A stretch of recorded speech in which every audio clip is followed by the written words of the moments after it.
So guys నేనిప్పుడే post ఆఫీస్‌కైతే ఎళ్తున్నాను. ఎందుకంటే నాది పారామెడికల్ బోర్డ్ నుంచి రిజిస్టర్ సర్టిఫికేట్ వచ్చిందనమాట. చూడండి రిజిస్ట్రేషన్ సర్టిఫికేట్ ఎప్పుడు జూన్ 10థ్ అప్లై చేస్తే నాకిప్పుడొచ్చింది. నాదయిపోయింది నవంబర్‌లో అయిపోయినాయి. నవంబర్‌లో నా ఎగ్జామ్స్ అనేవి అయిపోయినాయి. సో సర్టిఫికేట్ అయితే నాకు రిజిస్టర్డ్ సర్టిఫికేట్ ఇప్పుడొచ్చినియి. నార్మల్ ప్రొవిజనల్స్ అయితే జూన్‌లో వచ్చినియి.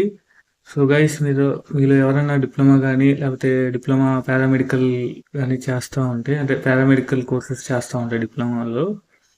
సో మీరెంత త్వరగా అప్లై చేస్తే మీకంత బెటర్. ఎందుకంటే రిజిస్ట్రేషన్ సర్టిఫికేట్ రావడానికి చాలా చానా రోజులైతే టైం పడుతుంది. సో నేను జూన్‌లో అప్లై చేస్తే ఇప్పుడొచ్చింది. సో నాకు ఈ 1 ఇయర్ దాకా వేస్ట్ అయిపోయింది టైం అయితే.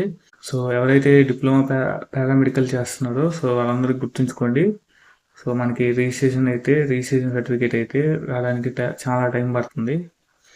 సో ఈ పారామెడికల్ బోర్డు వాళ్ళందరూ అయితే ఉన్నారు. సో అక్కడికి వెళ్తేనేమో మనకి ఈ వీక్ వస్తుంది, నెక్స్ట్ వీక్ వస్తుంది, లేకపోతే నెక్స్ట్ మంత్ వస్తుంది అని చెప్తూనే ఉంటారు.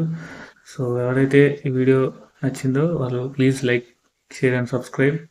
అండ్ నెక్స్ట్ వీడియోలో కలుద్దాం. బాయ్.